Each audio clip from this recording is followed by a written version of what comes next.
What's up, everybody? It's Theo Call from PunchDrunkSports.com, bringing you a new segment called the Premier League Recap, where I'll be giving you a summary of the biggest results and the biggest games of this past weekend, or in this case, this past midweek match day.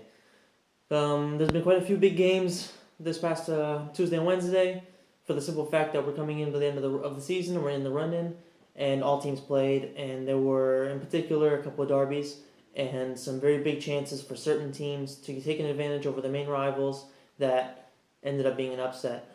I'm going to start off with talking about Leicester, who went up against West Brom at the King's Power Stadium in Leicester City. Going into this game, Leicester, in my opinion, should have gone in there, got the win pretty comfortably, and not had too much problems. But after having seen the game and going into analyzing how it played out, it was sort of somewhat predictable that it would be a tough game, because when you look at Tony Pulis as a manager, all his teams always play very defensively. They always play very rigid in the sense that they play strong defense and they don't take a lot of risk moving forward, so they're never out of, I guess you could say they're almost never out of position. So it's really hard to break them down, and since they don't do anything creative and they never really leave any space at the back open, it does mean that you have to be. It takes something pretty special to get past their defense and get goals against them, and especially when they somehow manage to get 2 goals themselves, which is very shocking for a team that pretty much only plays the long ball.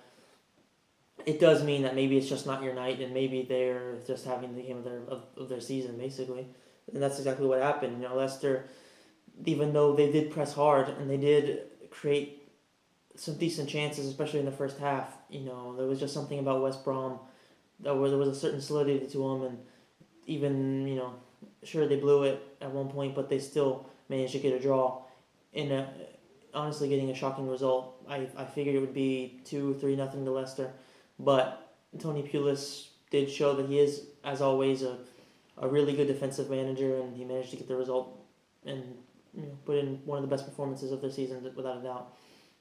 Second game I'm going to talk about is Arsenal versus Swansea.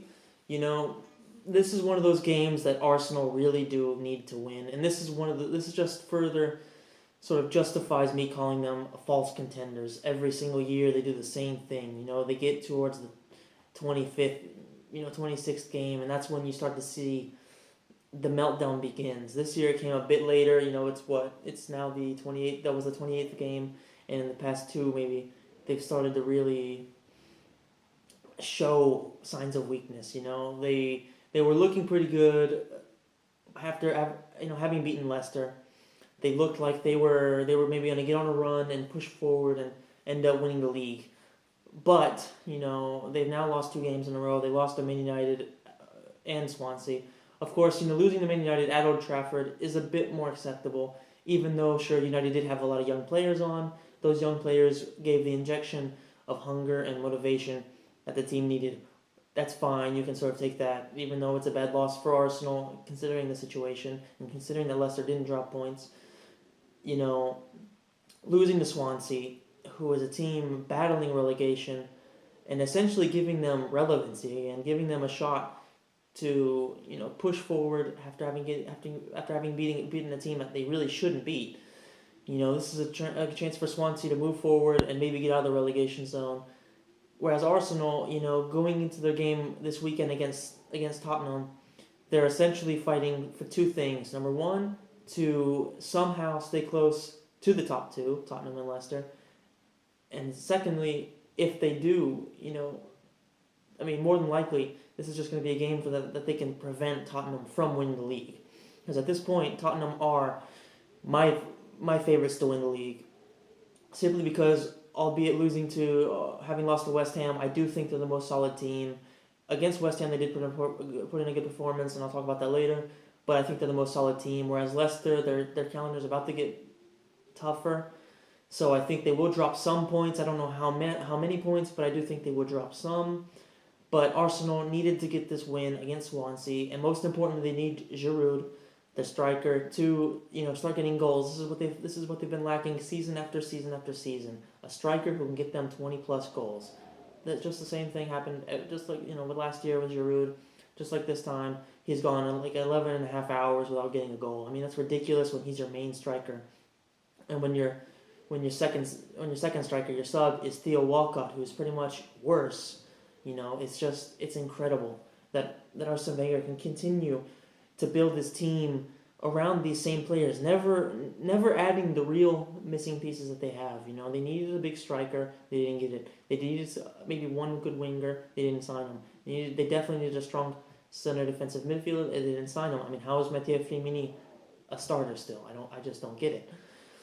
So, Arsenal went out there, they started the game strong, they got to go early, but from there it just went badly. You could see they were maybe a little bit overconfident, or maybe the pressure got to them, or maybe it's just the pressure in general is getting to them too much, and having lost to Barcelona and seeing everything start to crumble, maybe that's what's happening to them. But really, I mean, Swansea, who are a team who aren't that great. Sure, they have players like Sigurdsson, they have Gomis, they are a pretty decent team, but all season long we've seen them struggle. So they have no business beating Arsenal, and this is just another time where Arsenal choked. And at this point, their title dreams are very, very, very close to being over. And honestly, I don't see them getting anything out of the game against Tottenham. If they do get a draw, then maybe there's hope. If they do get a win, obviously there is hope. But honestly, I do not see them getting the win. I see them losing, and I essentially see them, seeing for about the third, fourth season straight, seeing their dreams go down. I mean, usually Arsenal do this, but this was the year, because you see that Man City, Chelsea, United, all the three teams that typically cause them problems and typically are just that little bit better than them. All three of those teams are below them and are doing poorly. So there's really no reason that Arsenal shouldn't be winning the title. It's embarrassing, and I do feel bad for the fans, but I do not feel bad for Wenger, who continuously does this to himself. He continuously refuses to improve the team, and he continuously tries to build these little French teams with young French talent, bringing in one or two really good players, but overall he does the same thing over and over again, and it's going to bite him in the ass once again. The next game I'm going to talk about is Liverpool versus Manchester City. This is a game that was essentially a rematch of the Capital One Cup final that was played Sunday, which City won on penalties. And what a response by Liverpool, winning 3-0, dominating the game. City were completely absent from it. They didn't do much of anything at all. From top to bottom, Liverpool, there wasn't a position that City had a better performance in. And, this is a really, really big loss for City, because, I mean, winning the Capital One Cup is cool and all, but at the end of the day, the Premier League is way more important. I mean, the Capital One Cup is one of those cups where generally teams like City, they play their young players to get them experience. Whereas the Premier League, the Premier League, FA Cup, and the Champions League, those are the three cups you need to be winning. Sure, City have a chance of winning all three, at least two of them, because their Premier League hopes, after losing this badly to Liverpool, are pretty much shattered. They do have a chance of winning at least the Champions League, and the FA Cup, but realistically, the Champions League, they don't have the team to do it. After seeing how they play in the Premier League, they don't have the teamwork. They don't have the solid. They have the individual players maybe. That's debatable. But as a team, they just don't have what it takes to win a cup like the Champions League.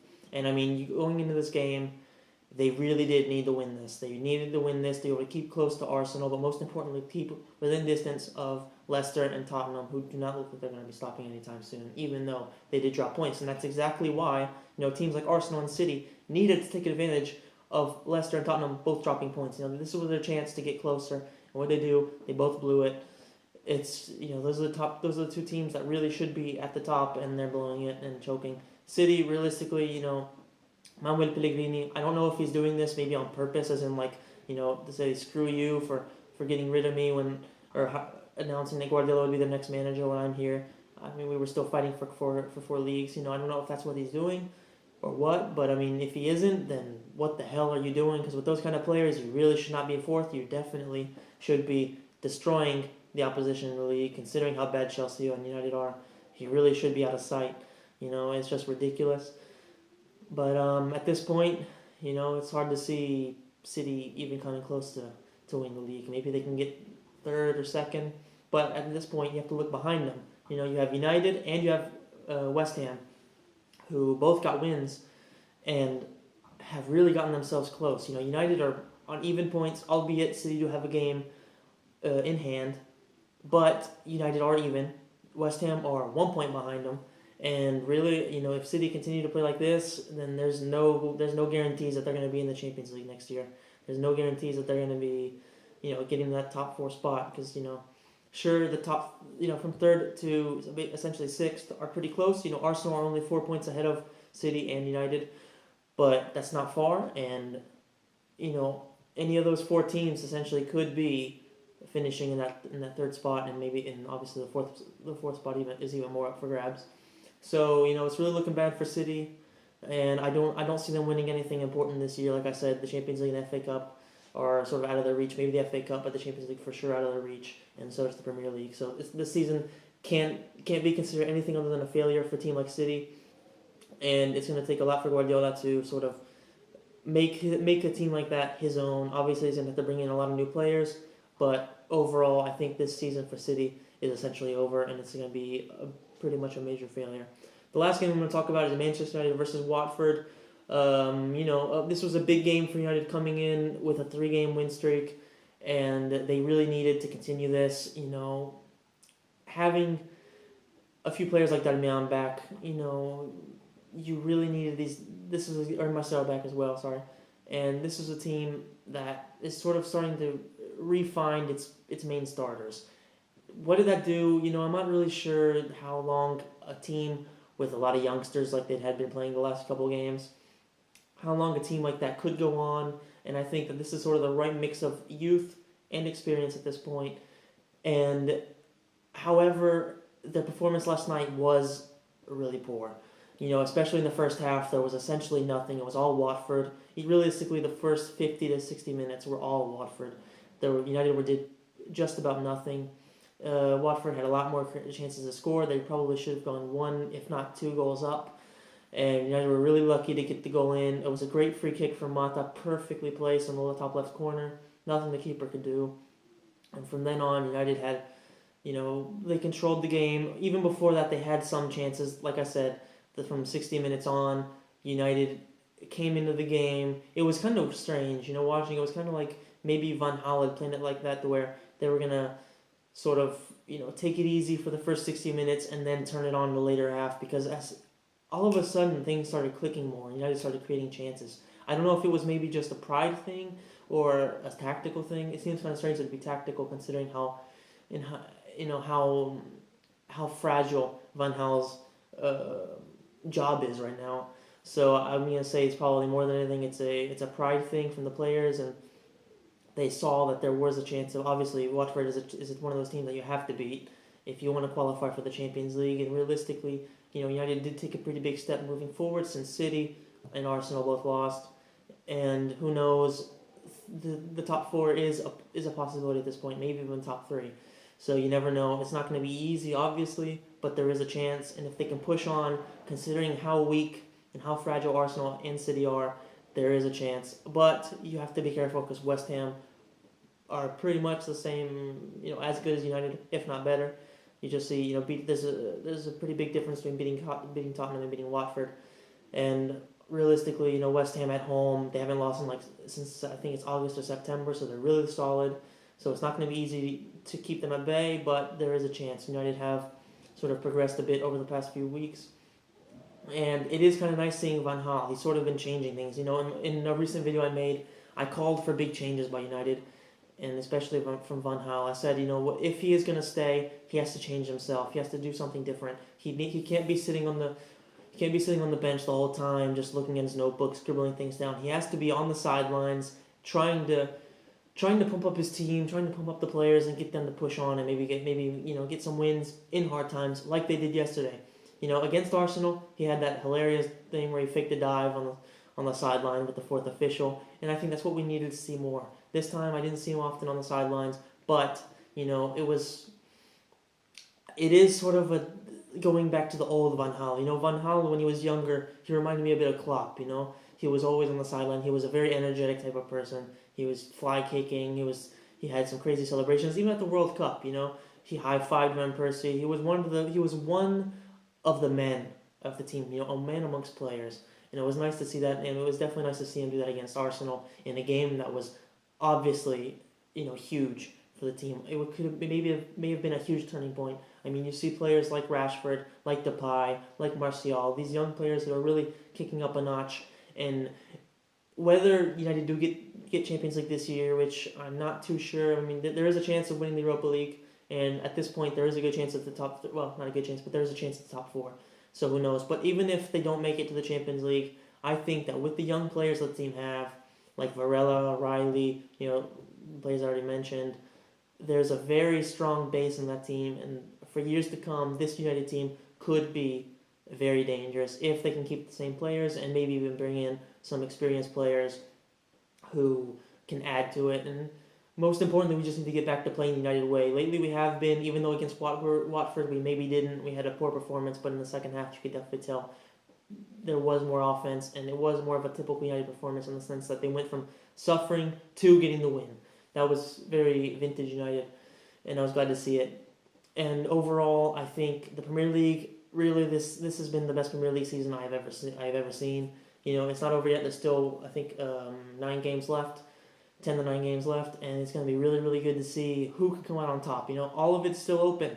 I mean, really, even City, they may, they could get themselves back in it. It's not going to be easy, but who knows? This has been the most crazy, unpredictable league I've ever seen, and I think there's a lot more in store for us, and it's going to be a real treat to see how this pans out. And I look forward to seeing the games this weekend, especially because, Arsenal-Tottenham is going to be a really fun game, and yeah, it's going to be fun. So I hope you liked the video. If you did, hit the like button, subscribe, follow me on Instagram and Twitter. The Twitter is, you'll find it in the description below. And so check out punchdrunksports.com and listen to the podcast. And thanks for watching.